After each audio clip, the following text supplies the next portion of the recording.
اللہ تبارک و تعالی جب مسلمان کو توفیق دے اور اللہ کی بارگاہ کی جانب وہ رجوع کرے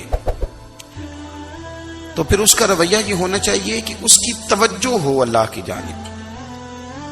ہمارے ہاں تسبیحات پڑھ لی جاتی ہیں اگر کبھی موقع ملے، لیکن وہ خاص انہماک، وہ خاص شوق، وہ خاص ذوق اللہ تبارک و تعالیٰ کی عبادت کا. ایک ہوتا ہے نماز پڑھنا، ایک ہوتا ہے اہتمام کے ساتھ نماز پڑھنا، یعنی ذرا وقت پہ اٹھنا، ذرا صحیح کر کے وضو کرنا، ذرا شوق سے مصلی بچھانا.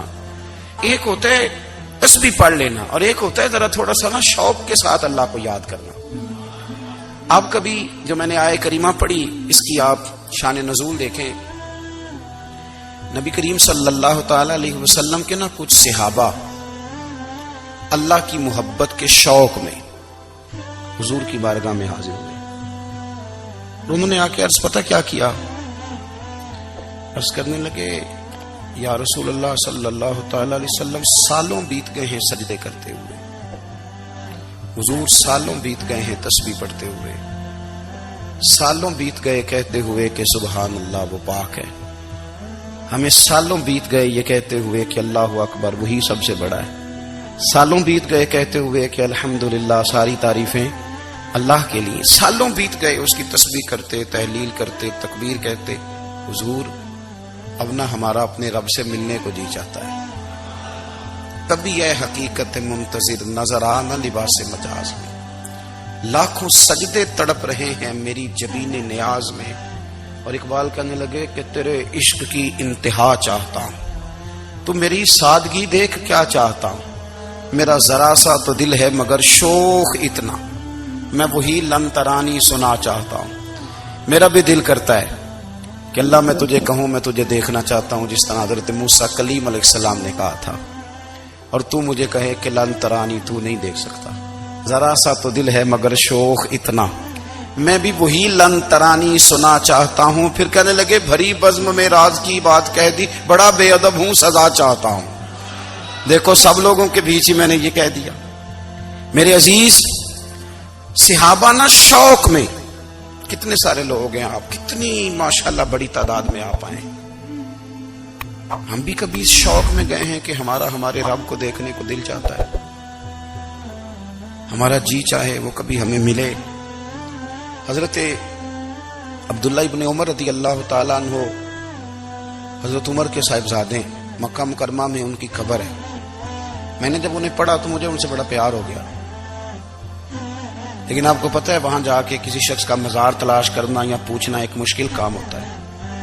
تو ایک دفعہ میں مکہ شریف میں حاضر تھا تو ایک گاڑی والا ڈرائیور مجھے کہنے لگا کہ مولانا میں آپ کو جانتا ہوں، مجھے آپ سے محبت ہے، ایک بات بتاؤں آپ کو. میں نے کہا بتاؤ. کہنے لگے حضرت عبداللہ ابن عمر کی قبر دیکھنی ہے.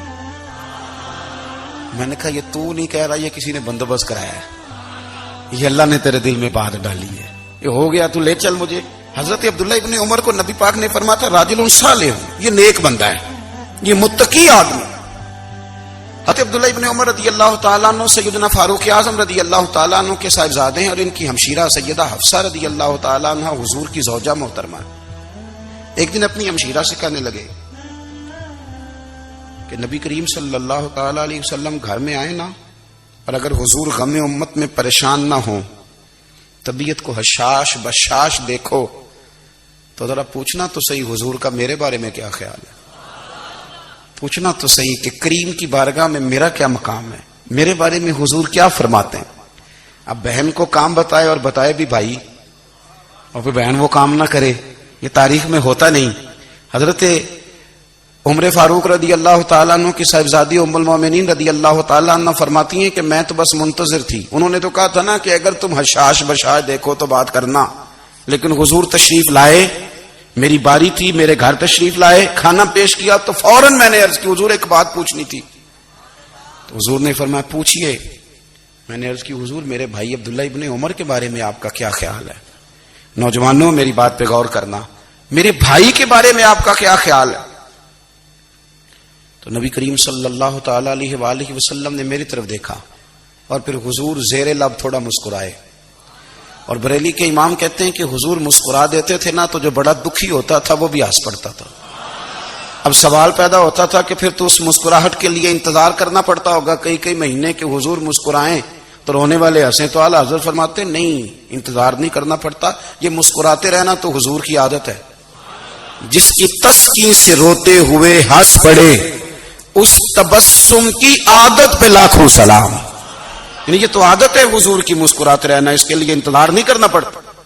بھائیو آپ خیال رکھیں گے، غور کریں گے، حضرت عبداللہ ابن عمر رضی اللہ تعالیٰ عنہ کے بارے میں پوچھا تو سیدہ فرماتی ہیں کہ نبی کریم صلی اللہ تعالی علیہ وسلم نہ زیر لب مسکرائے اور فرمائے حفصہ تیرا بھائی ہے تو اچھا، لیکن میں نے سنا ہے کہ عشاء کی نماز پڑھتا ہے تو فجر تک سویا ہی رہتا ہے۔ او نوجوانوں، 10 بجے تک سونے کی بات نہیں ہوئی، 9 بجے تک سونے کی بات نہیں ہوئی، 11 بجے اٹھنے کی بات نہیں۔ حضور فرمانے لگے میں نے سنا ہے کہ عشاء کی نماز پڑھ کے سو جاتا ہے اور فجر تک سویا ہی رہتا ہے، اسے چاہیے کہ تہجد کے وقت اٹھا کرے، اللہ کی بارگاہ میں حاضر ہوا کرے، آہوزاری کرے، سجدے کرے، عبادت کرے، اٹھتا ہے اور فجر میں جا کے اٹھتا ہے۔ حضرت جناب حفصہ رضی اللہ تعالیٰ عنہ کہتی ہے میں نے جناب عبداللہ ابن عمر کو پیغام دیا اور میں نے کہا میرے جوان بھائی سن، نبی پاک نے فرمایا ہے تو اچھا پر تہجد میں نہیں اٹھتا، نفل نہیں پڑھتا۔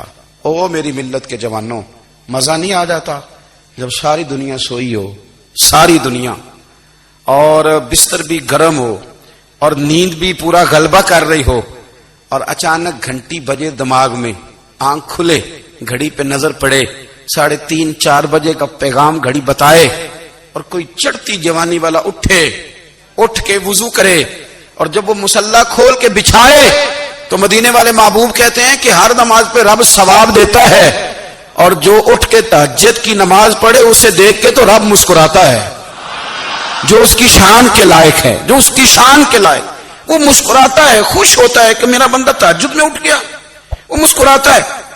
کاش ہماری صبحیں کبھی اپنے مالک کے نام ہو جائیں۔